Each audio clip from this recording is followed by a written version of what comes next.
Praise the lord.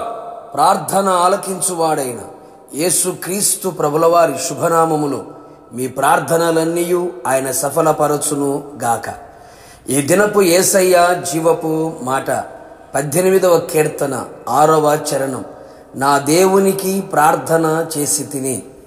యేసు నామములో ప్రతి స్థలములో ప్రార్థన చేయుచు శుభమును పొందుకొని ప్రతి స్థలములో కాపాడబడుచు, ప్రతి స్థలములో విజయోత్సవములతో ఊరేగించబడుచు, ప్రతి స్థలములో యేసయ్య వలన ఆశీర్వదించబడుచు, ఈ ఆత్మీయ యాత్రలో ప్రార్థనాపూర్వకముగా పరమునకు సిద్ధపడుచున్న నా దేవుని పరిశుద్ధ దైవ జనాంగమా, మనము నిత్యము ఆరాధించుచున్న యేసయ్య ప్రార్థన ఆలకించే దేవుడై ఉన్నాడు.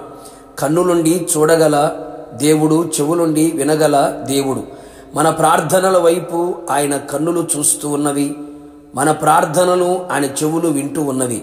అట్టి జీవము గల దేవుని యేసయ్యను కలిగి ఉన్న మనము ఎంతైనా ధన్యులం. యేసయ్యకే మహిమ కలుగునుగాక. యేసయ్యే మన బలము, ఆయనే మన శైలము, ఆయనే మన కోట, యేసయ్యే మన కేడము, రక్షణ శృంగము, ఉన్నత దుర్గమైన దేవుడు. మన వ్యక్తిగత జీవితములో, కుటుంబ జీవితములో, చేయుచున్న సమస్త పనులలో, ఆత్మీయ జీవిత పయనములో నీవు ఎదుర్కొనే ప్రతి విధములైన శోధనలో, సమస్యలలో, శ్రమలలో, ప్రతికూలమైన పరిస్థితులలో ఎవరికి విన్నపించినా, తెలియచేసినా, అర్జించినా ప్రయోజనము శూన్యమే. మన బాధను చెప్పినా వినే దిక్కు లేదు. విని విసుకించుకునేవారు ఉన్నారు. విని పరిహాసము చేయుచున్నవారు అనేకులు. అనేకులకు చెప్పేవారు కలరు. నీ బాధను, నీ వేదనను విని అర్థము చేసుకునేవారు, గుర్తించేవారు లేనేలేరు. ఇట్టి పరిస్థితుల గుండా నడిపించబడుచుంటివా నా దేవుని ప్రియులారా? అందుకే భక్తుడు, నా శ్రమలలో నేను యేసయ్యకు మొర్రపెట్టి తిని, నా దేవునికి ప్రార్థన చేసి తిని, ఆయన తన ఆలయములో ఆలకించి నా ప్రార్థన అంగీకరించెను. నా మొర్ర ఆయన సన్నిధిని చేరి ఆయన చెవులలో జొచ్చెను. ఉన్నత స్థలముల నుండి చెయ్యి చాపి నన్ను పట్టుకొనెను. ఆయన నన్ను ఆదుకొనెను, విశాల స్థలములకు తోడుకొని వచ్చెను. నా దేవుని ప్రియులారా, నీవు కూడా అలాంటి పరిస్థితుల్లో చిక్కుకొనిన, దారి గురి గమ్యమేమిటో అర్థము కాని పరిస్థితులలో, అయోమయ పరిస్థితుల్లో నిలిచిన యేసయ్యకే ప్రార్థించుము. ఆయనే నీకు దిక్సూచి, నీ రక్షకుడు, నీ విమోచకుడు, నీకు అన్ని విధములుగా చాలిన దేవుడై ఉండును.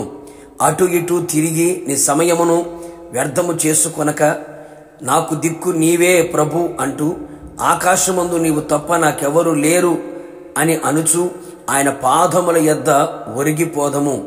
ప్రేమ, కృప, కరుణ, దయ, వాత్సల్యత గల యేసయ్య నిన్ను దాటిపోక నీ చెంతకు చేరి నీ చింతలన్నీయు బాపును, నీ కన్నీళ్ళని తుడుచును, నీ కార్యములన్నీ సఫలము చేయును, నీ ఆపదలలో నుండి నిన్ను రక్షించును, అన్ని విధములుగా నిన్ను ఆశీర్వదించును, నీ కోరికని సిద్ధింపచేసి నీ ఆలోచన యావత్తును సఫలపరచును.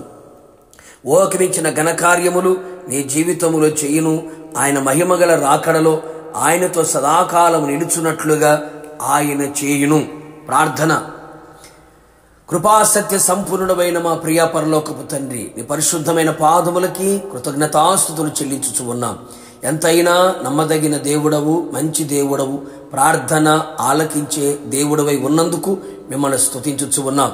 నీ ప్రజలు ప్రభా ఎలాంటి స్థితిగతుల మధ్యలో, ఎలాంటి పరిస్థితులలో మీ పాద సన్నిధికి చేరి మీ పాదముల పద్మములపై నిలిచి కన్నీళ్లతో మీ దగ్గర ప్రార్థన చేయుచు ఉన్నారో వారి ప్రార్థనలన్నీ కూడా మీరు ఆలకించమని, అంగీకరించమని, ఆశ్చర్యమైన కార్యాలు చేయమని కోరుతూ ఉన్నాం.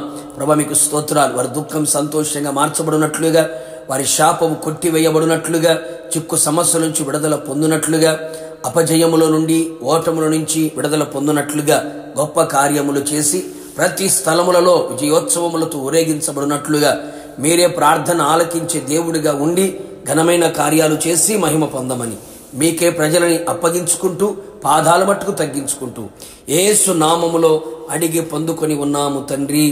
ఆమేన్. నిశ్చయముగా మీరును మీ కుటుంబ సభ్యులందరూ చేయుచున్న ప్రతి ప్రార్థన నా యేసయ్య ఆలకించి, అంగీకరించి ఆశ్చర్యమైన కార్యములు జరిగించును గాక. God bless you.